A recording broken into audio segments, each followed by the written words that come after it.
The test is in 4 parts: Part 1, Part 2, Part 3, and Part 4. Now look at Part 1. Part 1. You are going to hear a conversation which happened in a travel agency.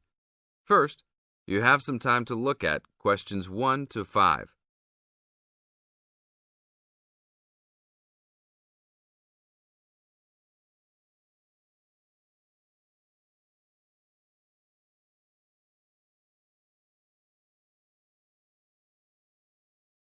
Now we will play the recording.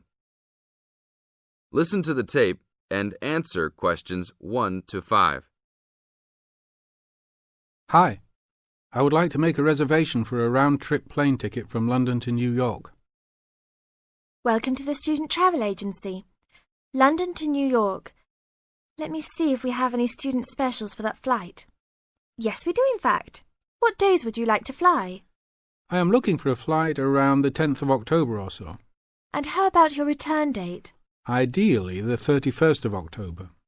Let me check our computers to see if these dates are available. Are you looking for economy class or first class? Economy class will be just fine. We have an open flight on the 10th, but for your returning flight, the 31st of October is already fully booked. If you want to upgrade to first class, there are openings for the 31st. Just a few seats left, though. How much do I have to add for first class? First class will be around 20 to 25% more. Well, that is not worth it.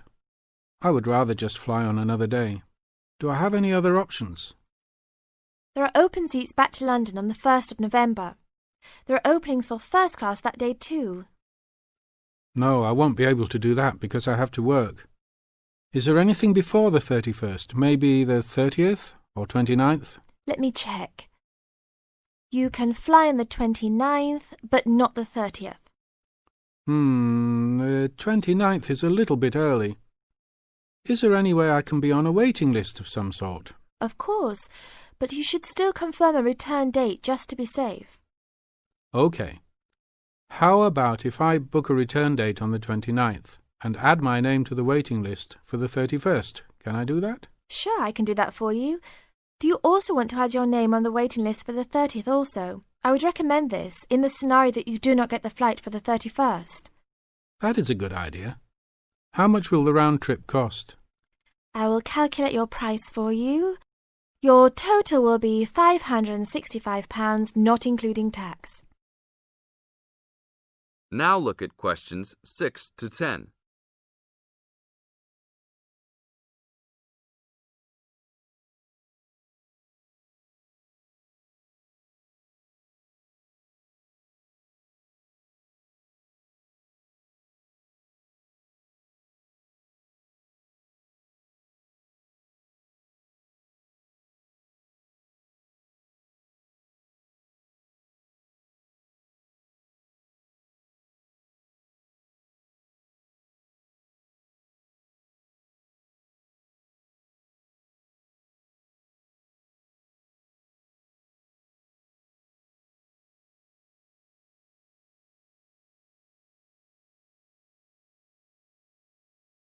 Now listen to the tape and answer questions 6 to 10.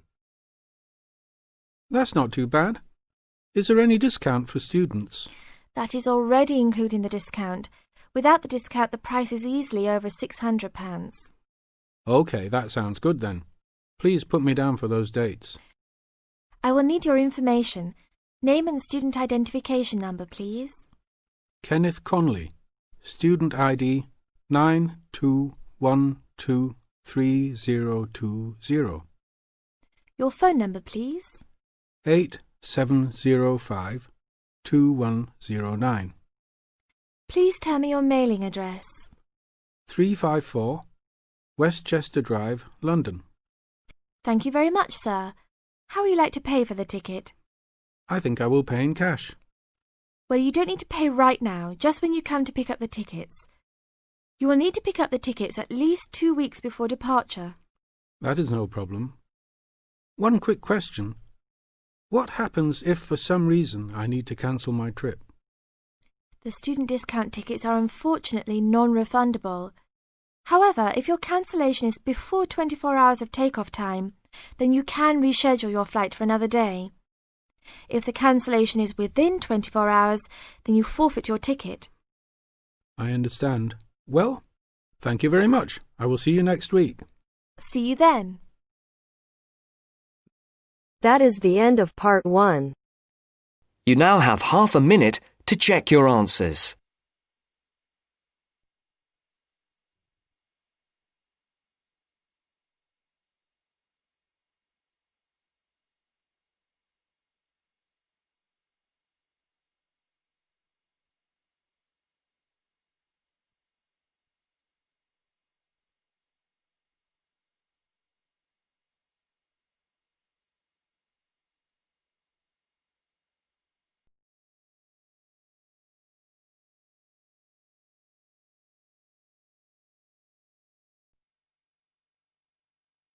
Now turns to part 2.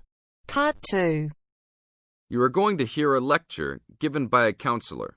First, you have some time to look at questions 11 to 15.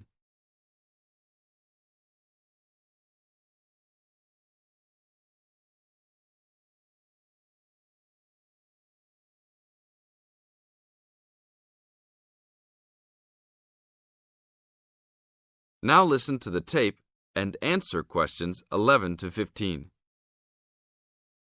Hi, I am your counselor for this year. Today, we will visit the facilities available to you on our campus. As students, you should take advantage of everything you have available to you. How many of you like sports? Well, I hope most of you do, because our school has great sports facilities. We have an indoor gym with state-of-the-art equipment. First, I want to tell you about our basketball facilities. There are 2 basketball courts. Both are full court and open for student use. We offer basketball leagues that all students are invited to join. Just sign up with a team. Usually, there are games on the courts, but during league time, only the teams are allowed to use the courts. The basketball courts are open 24 hours a day. If you want a job, you can be a referee at the games. Next, I want to tell you about the tennis facilities. We have 5 tennis courts available for student use. The tennis courts are open every day, 8 a.m. until 10 in the evening. You should call ahead to reserve a court because they are very popular and can often be booked weeks in advance. There are rackets and balls available for rent at the front desk of the courts. There is an Olympic-sized swimming pool that is open for students and the general public.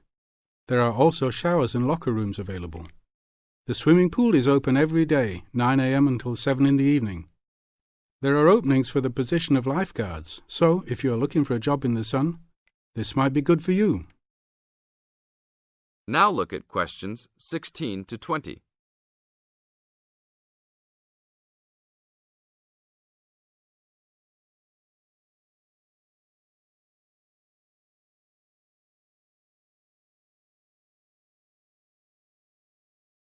Now listen to the tape and answer questions 16 to 20. There are also 2 weight rooms and a gymnastics room. The weight rooms have all the standard equipment available. Please check with the gym to see the open hours because they vary from time to time. The gymnastics room is usually not open for individual users because there are almost always classes held in the room. However, if you are interested, you may sign up for gymnastics classes. Plus, if you like martial arts and boxing, we offer classes for everyone, from beginners to advanced students. Please check the schedule for availability. There is everything available, from Chinese wushu to Brazilian wrestling. I will talk for a brief moment about our library system. Our campus has 3 libraries available to undergraduate students, 1 additional graduate library and 1 faculty library. The libraries are open daily until midnight except for during testing periods, when the libraries will be open 24 hours. Please look on a map to see where the libraries are located. All students with a valid ID can check out books, with a maximum of 10 books at a time. Books can be checked out for a 2-week period and then renewed for 1 month maximum. After that, there is a $1 fine per week that the book is overdue. I will repeat that. There is a hefty $1 fine per week, so it is a good idea to return books on time. If you lose a book, then you will have to repay the library for it, plus a fine. If you damage a book, most likely you will have to repay the value of the book. So please, enjoy the library facilities, but take care of the school's belongings. The library is also equipped with 200 computers for student use. They are all internet ready and available for use. You must sign up at the library for 1-hour time slots. You may sign up for up to 3 consecutive slots at a time. No one can use the computers without first signing in at the library. That is it for now. Thank you for your attention. That is the end of part 2.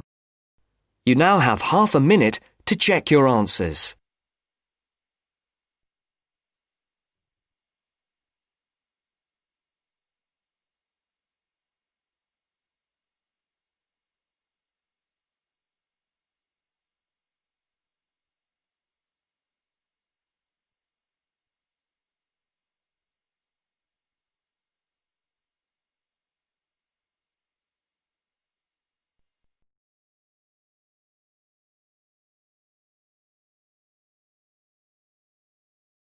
Now turns to part 3. Part 3. You will hear a student, Alex, asking his tutor for advice about essay writing. You now have 30 seconds to read questions 21 to 27.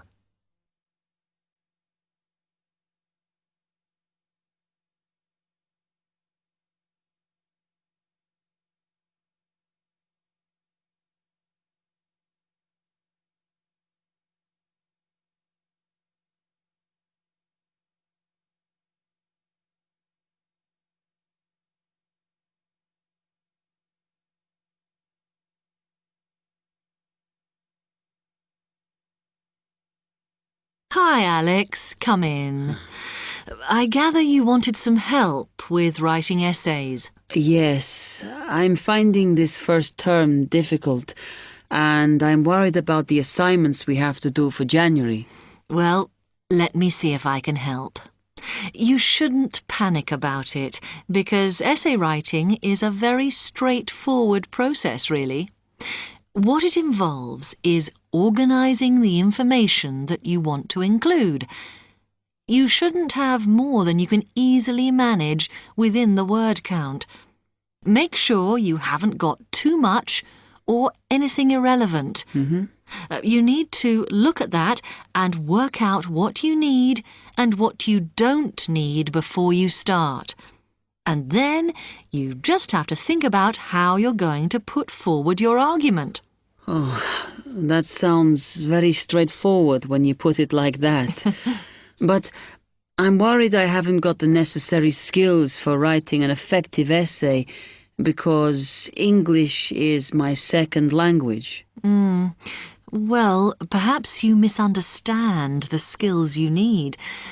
You need to be able to analyse your data, and then I would say the skills of interpretation and expressing yourself are important.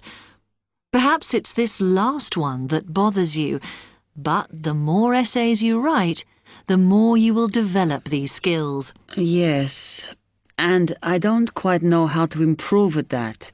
Though, as you say, I know practice will help. And I need to make sure I've got everything ready before I start. Yes. What is vital to good essay writing is preparation. So make sure you build in enough time to do the research you need. Are there any other sources I can use to help me with essays? Yes.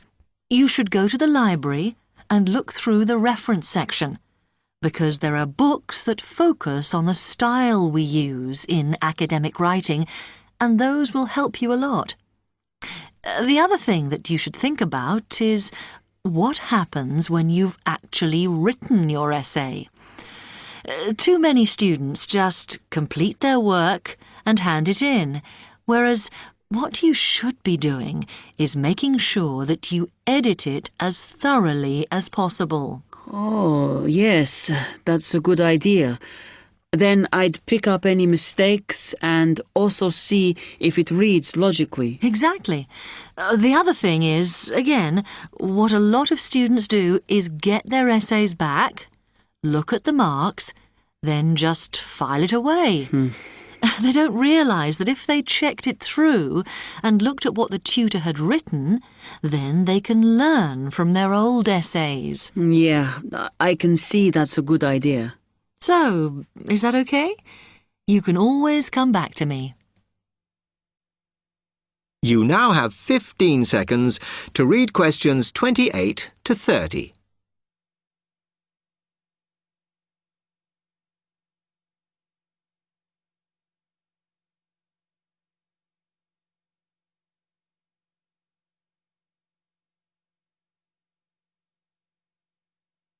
Actually, there were a couple of other things I wanted to ask you about essay writing.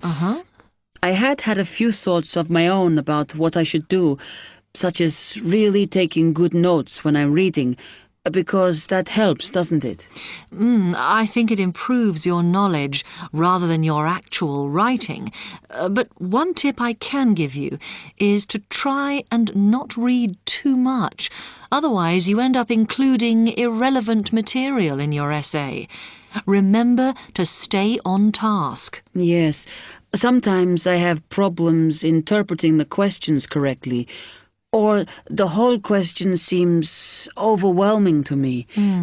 What I try to do is highlight the key parts and divide it into smaller chunks so I can manage it. Well, you might find it useful to break it down even further by making sure you understand all the words perfectly before you start. Things like assess or comment and such like. Yes, I see.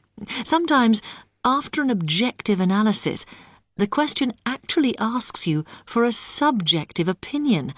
But you must remember to support your arguments if that's the case.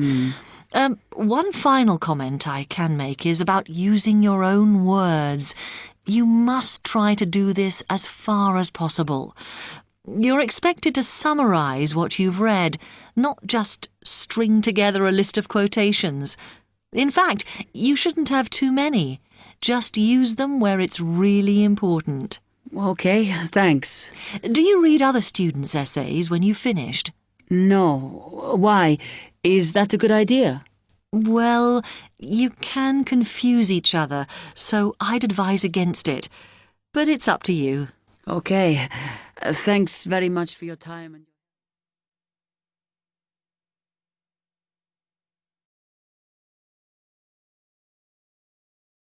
That is the end of part 3. You now have half a minute to check your answers.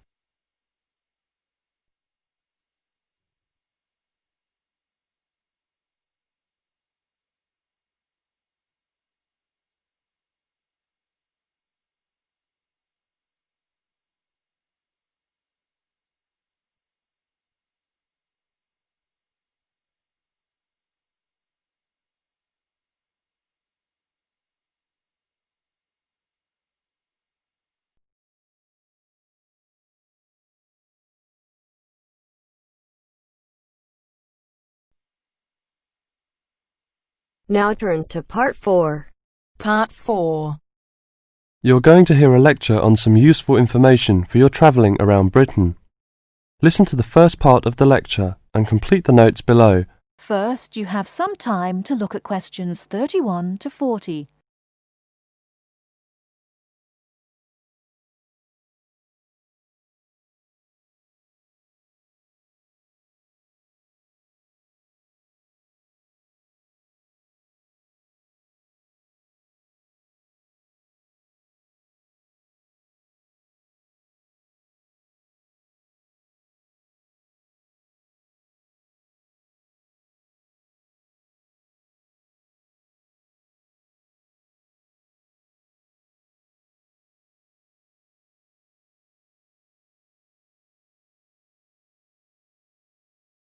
Now, listen carefully and answer questions 31 to 40. Good afternoon and welcome to the session on Britain. This afternoon I would like to provide some useful information for you about travelling around Britain. Britain has over 700 tourist information centres. You will find them at major ports, airports, stations, historic landmarks and towns and holiday centres, so just look out for this sign that says Tourist Information. The staff will be able to answer your holiday queries as well as provide essential maps, guides and brochures. Tourist information centres at major ports and airports in London and addresses of British Tourist Authority European offices are all listed on the tourist information centres. Now let's talk about the telephone in Britain. You know, Britain is well supplied with public telephones. Street kiosks take 10-pence coins. In city centres, mainline railway stations, airports and central London underground stations, payphones and card phones are in operation. For the latter, small plastic phone cards are used, and these come in 10, 20, 40, 100 and 200 units, and can be bought at post offices, news kiosks, station bars and shops where the green and white card phone sign is displayed. When using the different public telephone systems, make sure you read the dialling instructions carefully. Now, let's see the banks in Britain. There are 24-hour banks at London's two main airports. One is Heathrow and the other is Gatwick. Otherwise, banks are normally open from 9:30 to 15:30 hours, Monday to Friday. Barclays Bank and National Westminster Bank offer a Saturday morning service at some of their branches. National Jaro Bank has 42 bureaux de change located in post offices throughout the country in main tourist areas. Opening hours are 9 o'clock to 17:30 weekdays, 9 o'clock to 12:30 Saturday mornings. One exception to this is the Trafalgar Square office, whose opening hours are 8 o'clock to 20 o'clock weekdays and Saturdays, and 10 o'clock to 17 o'clock on Sundays. The Bureau de Change services are available to overseas visitors. Visitors can change their money there. You can also change money at Bureau de Change, large hotels, department stores and travel agents. Be sure to check in advance the rate of exchange and the commission charged, as these vary considerably. Wherever possible, you are advised to use a bank or Bureau de Change, which conforms to the BTA Code of Conduct. In most cases, this is indicated by display of the code. That is the end of part 4. You now have half a minute to check your answers.